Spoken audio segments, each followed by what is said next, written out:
രണ്ടാം മോദി സർക്കാരിന്റെ അവസാന പാർലമെന്റ് സമ്മേളനത്തിലെ ഇടക്കാല ബജറ്റ് ധനമന്ത്രി നിർമ്മലാ സീതാരാമൻ അവതരിപ്പിച്ചിരിക്കുകയാണ്. 2047 ഇന്ത്യ അല്ലെങ്കിൽ രാജ്യം വികസിത ഭാരതം എന്നാണ് കേന്ദ്ര സർക്കാരിന്റെ ലക്ഷ്യം. 2047 ആകുമ്പോഴേക്കും വികസിത ഭാരതം എന്നാണ് സർക്കാരിന്റെ ലക്ഷ്യം. PM ആവാസ് യോജന അനുസരിച്ച് 5 വർഷത്തിനുള്ളിൽ 2 കോടി വീടുകൾ പണിയും. അതോടൊപ്പം രാജ്യത്ത് കൂടുതൽ മെഡിക്കൽ കോളേജുകൾക്ക് അംഗീകാരം നൽകും. ആശാ വർക്കർമാരെയും അംഗനവാടി ജീവനക്കാരെയും ആയുഷ്മാൻ ഭാരതിൽ ഉൾപ്പെടുത്താൻ ഇൻഷുറൻസിൽ തീരുമാനമായിട്ടുണ്ട്. പ്രധാനമന്ത്രി ആവാസ് യോജന പ്രകാരം 5 വർഷം കൊണ്ട് 2 കോടി വീടുകൾ അനുവദിക്കും. കോവിഡ് മഹാമാരിക്ക് ശേഷം വലിയ രീതിയിൽ പ്രതിസന്ധികൾക്ക് ലോകം സാക്ഷ്യം വഹിച്ചു. പക്ഷേ ആ പ്രതിസന്ധികൾക്കിടയിലും ഇന്ത്യ പുരോഗതിയിലേക്ക് കുതിച്ചു എന്ന് പറഞ്ഞു.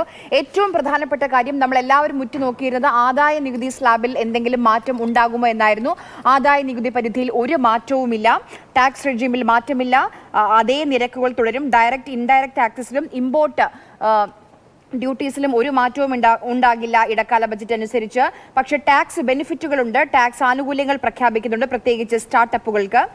അതോടൊപ്പം തന്നെ കോർപ്പറേറ്റ് ടാക്സ് നിലവിൽ അത് 30%, അത് 22% വെട്ടിക്കുറച്ചിട്ടുണ്ട്.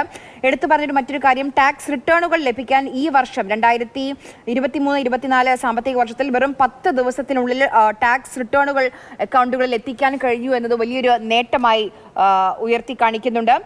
നമുക്കറിയാം, ലക്ഷദ്വീപ് ടൂറിസവുമായി ബന്ധപ്പെട്ട പരാമർശം ഈ ബജറ്റിലുണ്ടായിരുന്നു.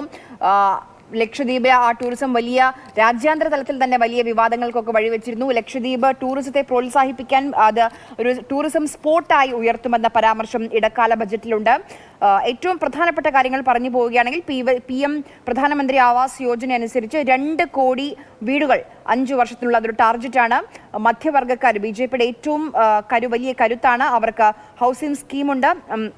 ആയുഷ്മാൻ ഭാരത് ഹെൽത്ത് കെയർ അനുസരിച്ച് അതിലേക്ക് ആശാ വർക്കർമാരെയും അംഗനവാടി ജീവനക്കാരെയും കൊണ്ടുവരുന്നുണ്ട്. അയോധ്യയിലെ രാം മന്ദിറിന്റെ ഉദ്ഘാടനമൊക്കെ അതിനെക്കുറിച്ച് പരാമർശിച്ചുകൊണ്ടാണ് നിർമ്മലാ സീതാരാമൻ ബജറ്റ് പ്രസംഗം തുടങ്ങിയത്.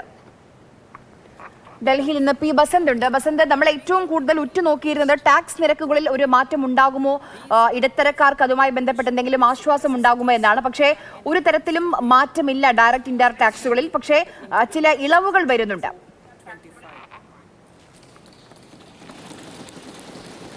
ആര്യ, ഇടത്തരക്കാർക്ക് വലിയ ഒരു നിരാശ ഉള്ള ഒരു ബഡ്ജറ്റ് അല്ലെങ്കിൽ ഒരു ഇടക്കാല ബഡ്ജറ്റ് എന്ന് തന്നെ പറയാം.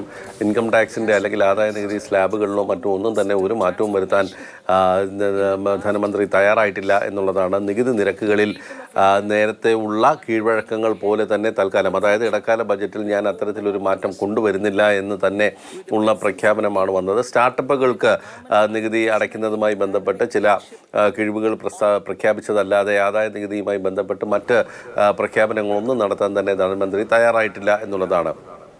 സർക്കാരിൻ്റെ ഇതുവരെയുള്ള നേട്ടങ്ങൾ വിശദീകരിച്ചുകൊണ്ടാണ് ധനമന്ത്രി പ്രസംഗം തുടങ്ങിയത്. പക്ഷേ പിന്നീട് ആണ് നേരിട്ടുള്ള മറ്റ് പ്രഖ്യാപനങ്ങളിലേക്ക് പോയത്. ജനപ്രിയമായ പ്രഖ്യാപനങ്ങൾ ഉണ്ടാകും എന്നുള്ള പ്രതീക്ഷ ഉണ്ടായിരുന്നെങ്കിലും പക്ഷേ വളരെയധികം ഒന്നും നമുക്ക് തന്നെ ഇതിൽ ഉണ്ടായിട്ടുണ്ട് എന്ന് പറയാൻ കഴിയില്ല എന്ന് മാത്രമേ നമുക്കിപ്പോൾ പറയാൻ കഴിയുകയുള്ളൂ. ഇൻകം ടാക്സ് സ്ലാബിൽ വലിയ മാറ്റമൊന്നും വരുത്താത്ത ധനമന്ത്രി നികുതി അടയ്ക്കുന്നവരെ നന്ദി അറിയിച്ചിട്ടുണ്ട് എന്നുള്ളതാണ്. പിന്നെ കേരളവുമായി ബന്ധപ്പെട്ട് നമുക്ക് പറയാൻ കഴിയുന്ന ലക്ഷദ്വീപുമായി ബന്ധപ്പെട്ട പരാമർശമാണ്. അത് വിനോദസഞ്ചാര മേഖലയിലെ വികസനങ്ങൾ നടപ്പാക്കുന്നു. ആത്മീയ ടൂറിസം അല്ലെങ്കിൽ സ്പിരിച്വൽ ടൂറിസത്തിന് കൂടുതൽ ആക്കം കൊടുക്കുന്നു. അത് അയോധ്യയുമായി ബന്ധപ്പെട്ട് ഉള്ള ഒരു പരാമർശമാണ്. അതോടൊപ്പം തന്നെ ലക്ഷദ്വീപിനെ കുറിച്ച് പറയുമ്പോൾ അവിടത്തേക്കുള്ള കണക്ടിവിറ്റിയെ കുറിച്ചിട്ടാണ് ധനമന്ത്രി സൂചിപ്പിച്ചത്. കണക്ടിവിറ്റി അല്ലെങ്കിൽ ലക്ഷദ്വീപിൽ എത്തുന്ന ലക്ഷദ്വീപിലെ വിവിധ ദ്വീപുകൾ തമ്മിൽ ബന്ധപ്പെടുത്തുന്നതുമായി ബന്ധപ്പെട്ടുള്ള കണക്ടിവിറ്റിയുമായി ബന്ധപ്പെട്ട് കൂടുതൽ നിക്ഷേപങ്ങൾ ഉണ്ടാകും എന്ന് ധനമന്ത്രി വ്യക്തമാക്കുകയും ചെയ്തിട്ടുണ്ട്. പിന്നെ കമ്മി ഫിസിക്കൽ ഡെഫിസിറ്റ് 5.8 എന്ന് നിജപ്പെടുത്തുന്നു. കഴിഞ്ഞ തവണത്തെ അപേക്ഷിച്ച് കുറവാണ് ഇത്തവണത്തെ ധനക്കമ്മിയുടെ നിജപ്പെടുത്തിയിരിക്കുന്നത്. ക്യാപിറ്റൽ എക്സ്പെൻഡിച്ചർ അല്ലെ ക്യാപെക്സിൻ്റെ ബഡ്ജറ്റ് 11 ലക്ഷം കോടി രൂപയാണ്. അതായത് അടിസ്ഥാന സൗകര്യ വികസനത്തിനുള്ള നീക്കിയിരിപ്പ് 11.11 ലക്ഷം കോടി രൂപയായിരിക്കുമെന്ന് ധനമന്ത്രി പ്രഖ്യാപിച്ചിട്ടുണ്ട്. മറ്റൊരു പ്രഖ്യാപനം ഒരുപക്ഷെ ഭവന നിർമ്മാണ റിയൽ എസ്റ്റേറ്റ് മേഖലകൾക്ക് ഗുണം ചെയ്യുന്നതാണ്.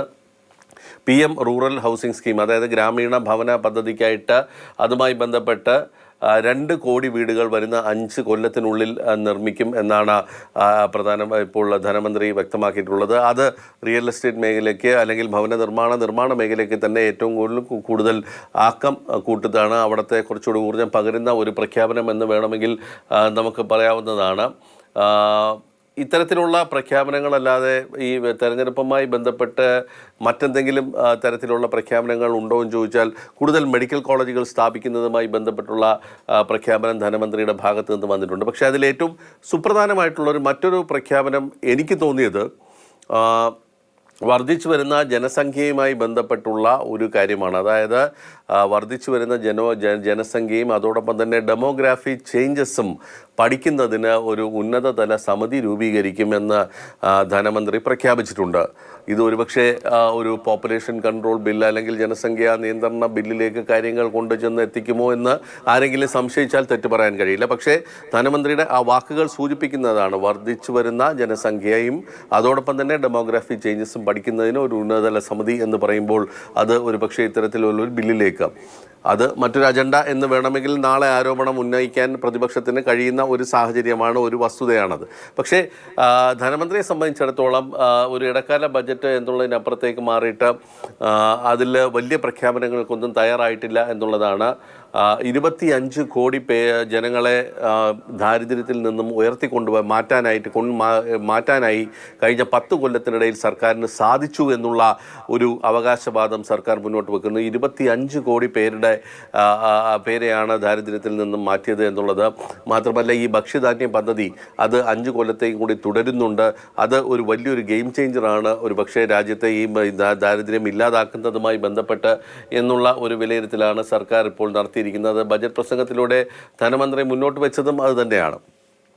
പൊതുവിൽ പറയാവുന്നത് തെരഞ്ഞെടുപ്പ് ലക്ഷ്യമിട്ടുകൊണ്ട് തന്നെ ആരെയും വേദനിപ്പിക്കാതെ യാതൊരു തരത്തിലുള്ള വലിയ പ്രഖ്യാപനങ്ങൾക്കൊന്നും മുതിരാതെ തന്നെ ഒരു ഇടക്കാല ബജറ്റ് അവതരിപ്പിച്ചിരിക്കുകയാണ് ധനമന്ത്രി.